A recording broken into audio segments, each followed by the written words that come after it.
कल लॉ का पेपर है और लीगल टर्म्स देख के टेंशन हो रही है? Don't worry, think of me as your senior stepping in to help you out the night before finals. इस one shot previous year question revision explainer में हम कवर करेंगे सबसे मोस्ट इंपॉर्टेंट लीगल टॉपिक्स जो कल आपके एग्जाम में repeat होने के बहुत हाई चांसेस हैं। देखो, it's completely normal to feel a bit of exam fear.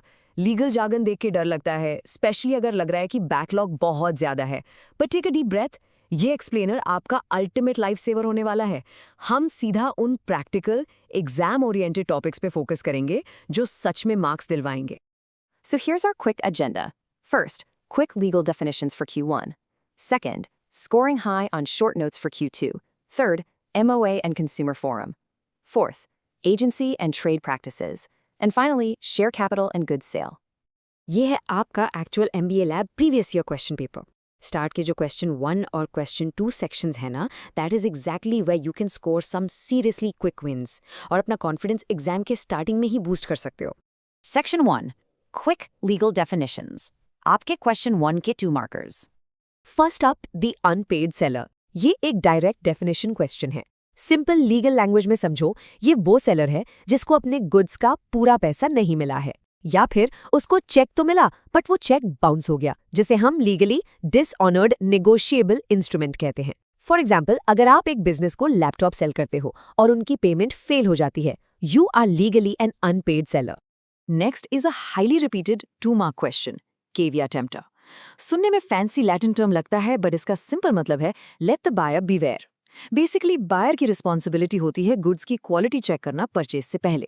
अगर आप एक यूज्ड कार बिना इंस्पेक्ट किए खरीद लेते हो और अगले दिन इंजन फेल हो जाता है, the seller can easily invoke caveat emptor. Then we have the suit for quantum meruit. इसके लिए एक मस्ट मेमोरी ट्रिक है। It literally translates to as much as is earned.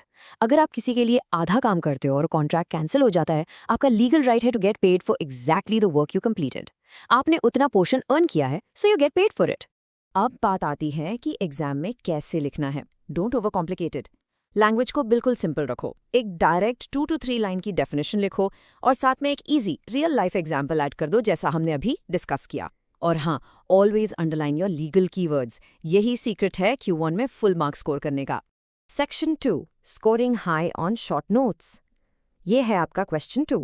Short notes में headings बहुत important है। Proper formatting से ही examiner Impress होता है।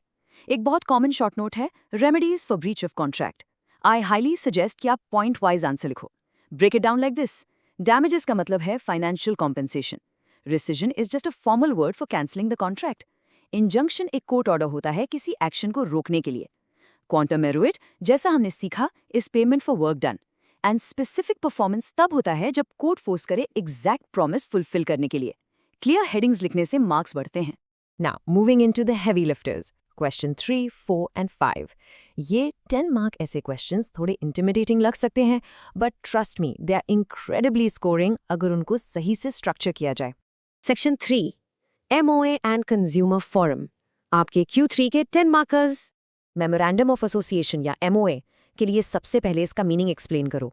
It's basically the foundational constitution of a company under the companies act. ये important क्यों है? क्योंकि ये कंपनी की बाउंड्रीज डिफाइन करता है। यहाँ पर एग्जामिनर चेक करेगा कि आपको क्लॉजेज याद हैं या नहीं, like the name clause, objective clause और लाइबिलिटी क्लॉज। एक ईजी कंपनी एग्जाम्पल दे देना, like a tech startup defining it's software development goals in its objective clause. अगर डिस्ट्रिक्ट कंज्यूमर फोरम का क्वेश्चन आता है, तो आंसर को इन 4 स्टेप्स में ब्रेक डाउन करो। Explain who sits on the forum, उसकी जुरिस्डिक्शन की फाइनेंशियल लिमिट्स क्या है, कंज्यूमर के फंडामेंटल राइट्स और step by step complaint process. And here's a pro tip, यहाँ एक डायग्राम या फ्लोचार्ट जरूर बनाना अपने कंप्लेंट प्रोसेस के लिए। विजुअल स्ट्रक्चर से डायरेक्ट पॉइंट्स मैक्सिमाइज होते हैं। Section 4, agency and trade practices. आपके Q4 के 10 मार्कर्स। एक बहुत ही क्लासिक 10 मार्कर है, termination of a contract of agency. Remember, legal answers में प्रॉपर हेडिंग्स यूज करो। इन 4 पॉइंट्स में डिटेल दो। Number 1, mutual agreement between principal and agent. Number 2, performance complete हो गई. Number 3, death या insanity जैसी tragic situations. And Number 4, by operation of law. For example, अगर company bankrupt हो जाए। आपको restrictive और unfair trade practices के बीच का comparison भी पूछा जा सकता है under the Consumer Protection Act. इसका core difference बहुत clear है। रिस्ट्रिक्टिव प्रैक्टिसेस मार्केट मैनिपुलेशन से रिलेटेड हैं, जैसे एक मोनोपोली अनफेयर तरीके से प्राइसेस कंट्रोल कर रही है कंपटीशन को क्रश करने के लिए। On the other hand, unfair practices deception के बारे में हैं, जैसे फॉल्स एडवर्टाइजमेंट्स जिसमें एक कंपनी क्लेम करे कि उनका ड्रिंक सारी बीमारियां ठीक कर देगा। प्रैक्टिकल एग्जाम्पल्स ही एग्जामिनर को इम्प्रेस करते हैं। Section 5. Share capital and goods sale. आपकी Q5 के 10 markers. अगर शेयर कैपिटल एक्सप्लेन करना हो तो इसको एक हायरार्की की तरह प्रेजेंट करो। Start with authorised capital, the maximum amount एक कंपनी रेज कर सकती है। फिर इशूड कैपिटल, जो वो एक्चुअली पब्लिक को ऑफर करते हैं। सब्सक्राइब कैपिटल वो है जिसके लिए पब्लिक टेक्निकली अप्लाई करती है। And paid up capital is the actual money received. I highly recommend कि आप इसको फ्लो चार्ट फॉर्मेट में लिखो। ये क्लियरली शो करेगा कि आपको पूरा कॉन्सेप्ट समझ आ गया है। Finally, rights of an unpaid seller. ये क्वेश्चन रिपीट होने के हाई चांसेस हैं। ये हमारे पहले Q1 वाली डेफिनेशन से ही कनेक्ट होता है, बस यहाँ आपको इसे 10 मार्क आंसर में एक्सपैंड करना है। आपको राइट्स 2 कैटेगरीज में डिवाइड करने होंगे। पहला, राइट्स अगेंस्ट द गुड्स, जिसमें आता है लीन यानी गुड्स को होल्ड करना और स्टॉपेज इन ट्रांजिट। दूसरा, rights against the buyer directly, जैसे प्राइस के लिए सू करना। ये कैटेगराइजेशन एब्सोल्युटली क्रूशल है। रैप अप करने से पहले ये याद रखना, LAB थ्योरी सब्जेक्ट है और बहुत इजी स्कोरिंग है। Definitions plus headings equal good marks. अगर आपने सेमेस्टर में कुछ नहीं पढ़ा तो भी एटलीस्ट इन टॉपिक्स को थॉरली रिवाइज जरूर कर लो। ये आपको एग्जाम में बहुत बड़ा एडवांटेज देंगे। You've got this. So, are you ready to crush this exam tomorrow? Exam hall में एंटर करते वक्त ये सोचना, will you be the business leader protected by a rock solid MOA, या वो जिसे कैविएट एम्प्टन ने शॉक कर दिया। The law is in your hands now.